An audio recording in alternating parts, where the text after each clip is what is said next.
There we go. Sorry about that. We were having technical difficulties. Because even sometimes technology trainers have technical difficulties. So, welcome to Appy Hour. My name is Anne. I'm a technology trainer at Heights Libraries. And today we're going to take a look at digital well-being.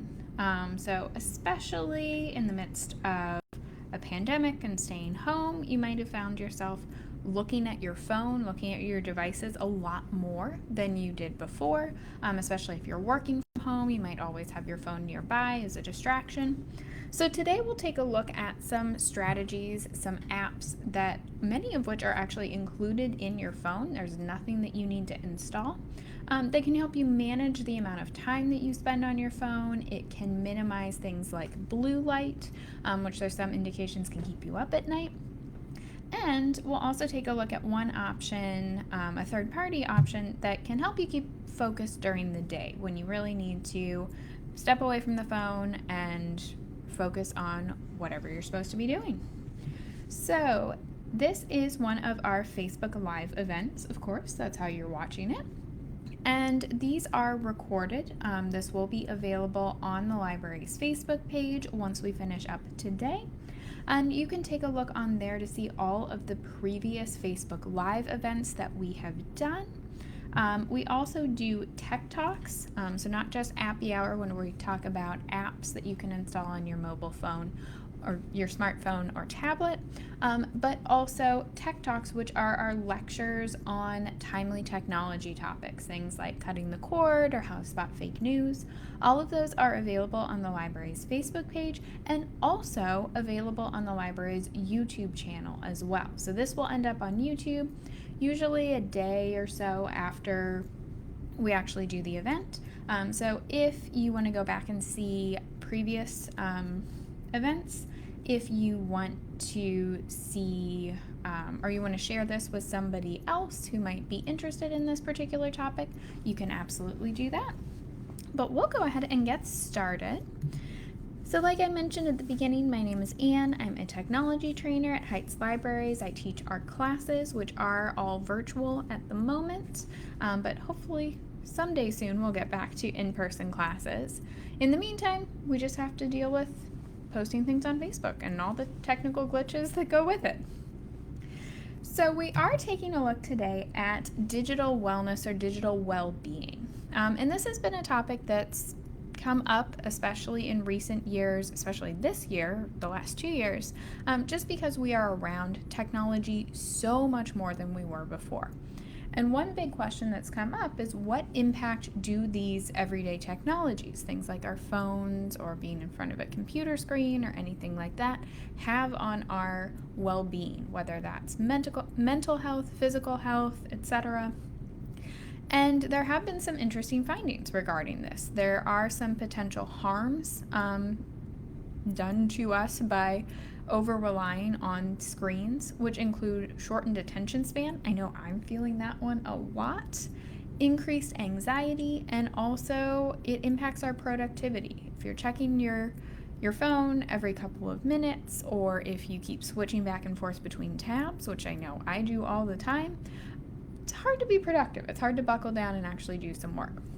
So the apps that we're looking at today will help address that, give you kind of ideas of how much time you're actually spending on your phone, where all of those hours of your day are actually going toward, and also give you some tools to limit that if you need to.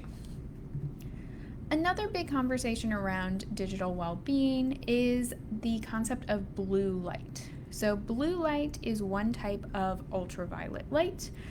It's very common. It exists in nature. The largest source of blue light is the sun, but it's also emitted from electronic devices. Blue light stimulates our brain so that it boosts our awareness, our alertness, our attention, our reaction times, and our mood as well. So if you feel better on a nice sunny day versus one of our usual cloudy Cleveland days, blue light is because of that. But blue light, because of that impact in alertness and attention means that if we're looking at computer screens or we're looking at smartphone screens after the sun has gone down, we're kind of amping up our body when we really should be winding down for the day. So there are indications that blue light can disrupt your sleep pattern and your body's natural circadian rhythm. So if you're looking at your phone until you fall asleep, you might have trouble falling asleep, essentially. Also, didn't mention this earlier, if you have any questions, you can put them in the comments box, and I will try and take a look at them and try and answer them if anything comes up over the course of this presentation. So because of the indications that blue light disrupts our sleep patterns, and that's really where we're seeing the most scientific evidence, there are some other indications that it might be harmful to your eyes, but the science hasn't really decided on that. You do want to try and avoid looking at bright screens, so like your smartphone screen or your tablet screen, 2 to 3 hours before bed. You'll want to try and use dimmer red lights for night lights. That doesn't stimulate our brain in quite the same way. It's less likely to shift those circadian rhythms, those daily rhythms, and doesn't suppress melatonin, which helps us fall asleep. If you do work in front of a lot of screens, especially later at night, once the sun goes down, you may want to take a look at blue light blocking glasses.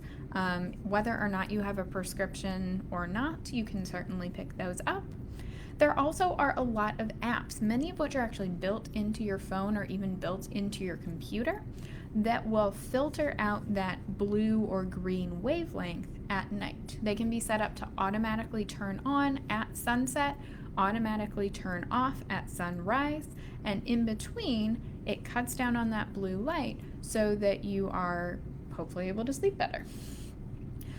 Another option is you can expose yourself to a lot of bright light during the day, so you're kind of awake during the day. So when you're actually trying to fall asleep, you've had all that brain activity and you're ready to actually go to bed. So we'll talk about a couple of options for both Android and Apple devices that are actually built into your phone, so you can block that blue light on your devices that will hopefully help you sleep a little bit better. So we are going to start out today with Android devices. So if you have a Samsung device or a Google Pixel or Motorola or anything like that, anything that's not an iPhone, these apps, these next two things, are available to you. So Android has a built-in digital well-being app. It's installed on all Android devices, and it gives you a daily view of how often you check your phone and how frequently you use different apps. It gives you this nice little kind of ring chart that breaks down how much time you've spent on each of these apps within a given day. Based off that, you are able to set limits for certain apps. So you can be on YouTube for 3 hours a day. You can pause distracting apps. So if you really need to get some work done, but you just keep going back to Pinterest, you can pause it. You can make it so it won't open. You won't be able to actually open the app. And they also have a built-in bedtime mode. So this kind of goes along with the blue light filters, where you're able to get a reminder about bedtime and do some things to your phone to make it a little less appealing to handle, so you'll actually go to bed. This is also where parental controls live on an Android phone. So if you are setting up a device for a child, this is where you want to go. So you can set up time limits and what apps they're able to have access to and things like that. In order to actually access the Digital Wellbeing app, it is in your settings. So you'd be able to go to your settings app on your phone. There is a handy search bar up at the very top of your settings app where you can type in Digital Wellbeing. That makes it a little bit easier to find. You can tap on the entry there, and the first time you open up Digital Wellbeing, you will need to ask your phone to show your data, to actually display where you've been spending your time on your phone. So you are able to have this information broken down even further and compare it across the entire week. So you can see how much time you spent in each particular app, and even set up timers for those apps. So if you know you spend a ton of time on Instagram and you need to cut back on that a little bit so you're more focused, then you can set up a timer so you're not cutting it out entirely, you're not removing it from your phone, but you're at least limiting your time. There's also a focus mode where you're able to pause certain apps when you need time to focus. You can set this on a schedule. So if you wanted to set it up so during your workday, social media apps aren't available to you, you can do that through focus mode, through digital well-being. Also, bedtime mode is integrated into digital well-being as well.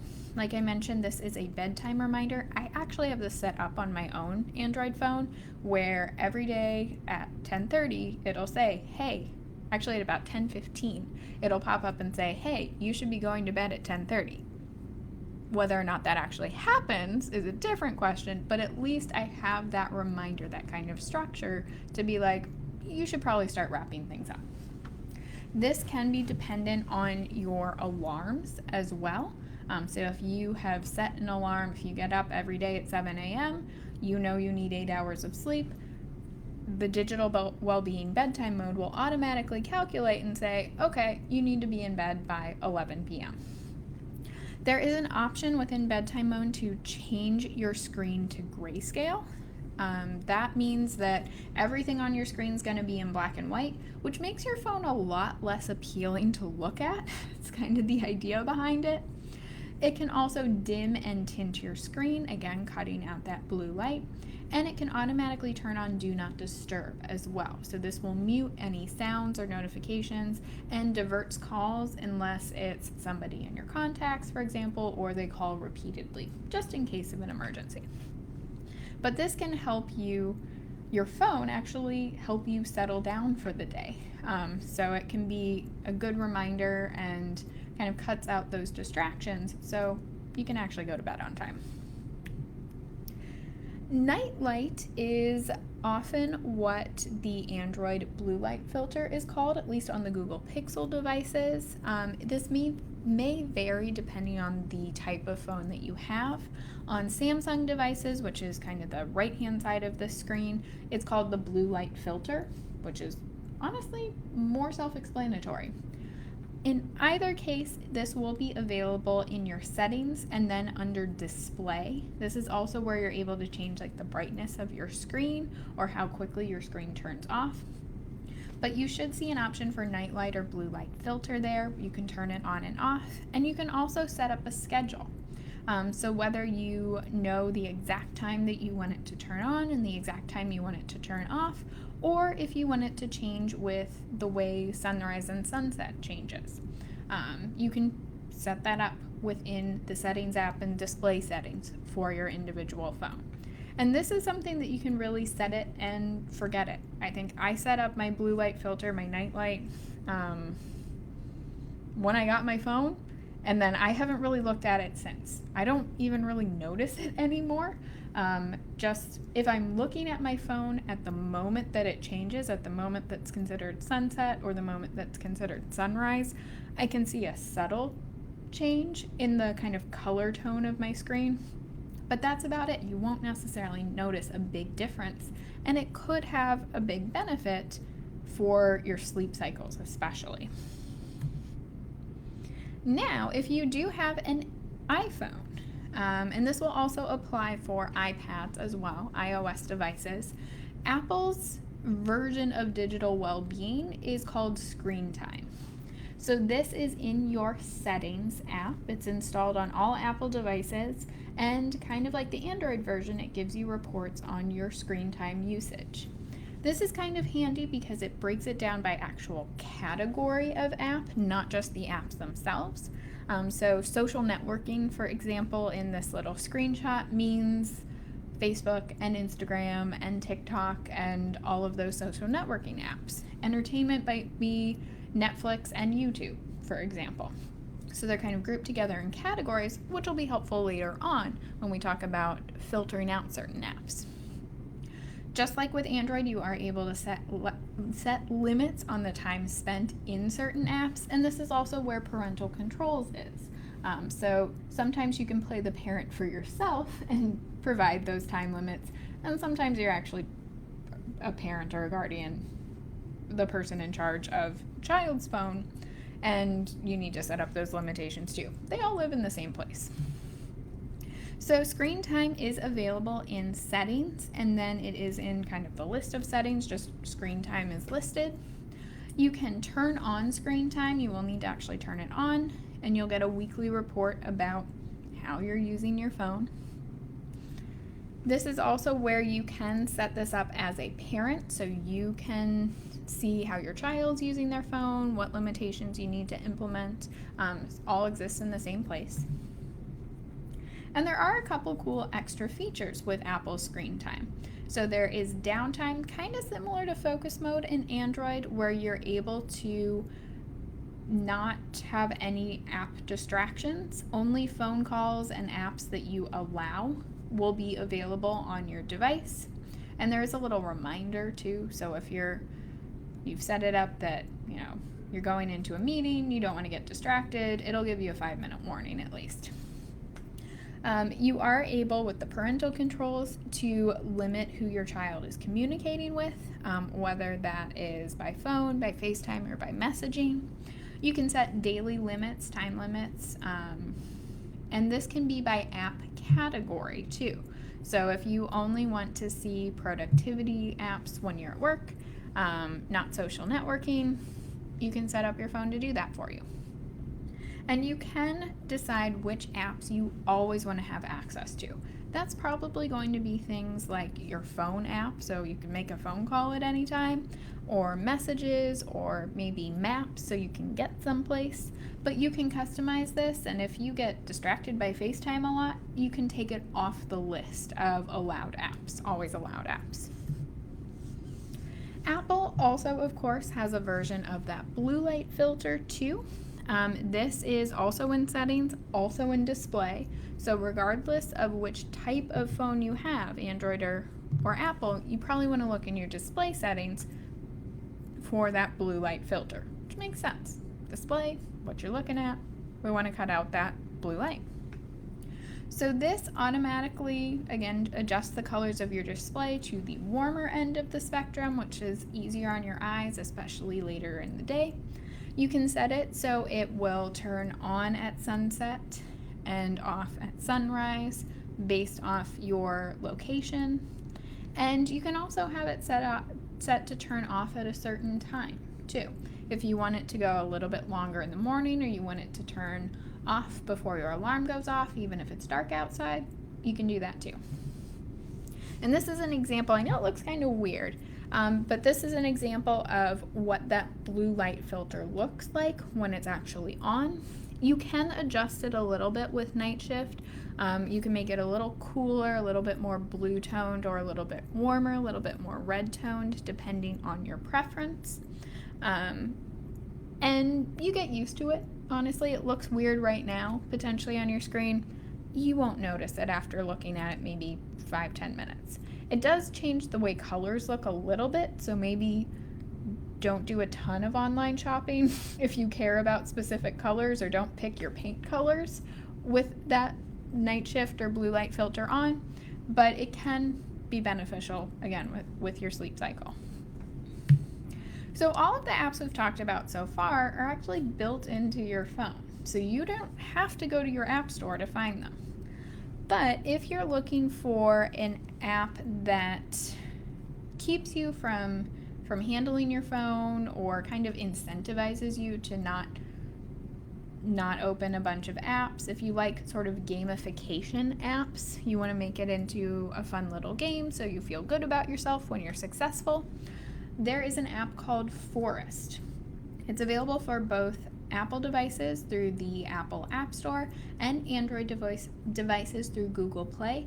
It also exists as a browser extension, so you can add it to Google Chrome, for example, on your computer, and you can You open up the app and you plant a little virtual tree, and you set the amount of time that you want to not disturb your phone, or in the case of the computer version, not go to an app that's on your blacklist, that you're one of those distracting websites that you don't want to go to.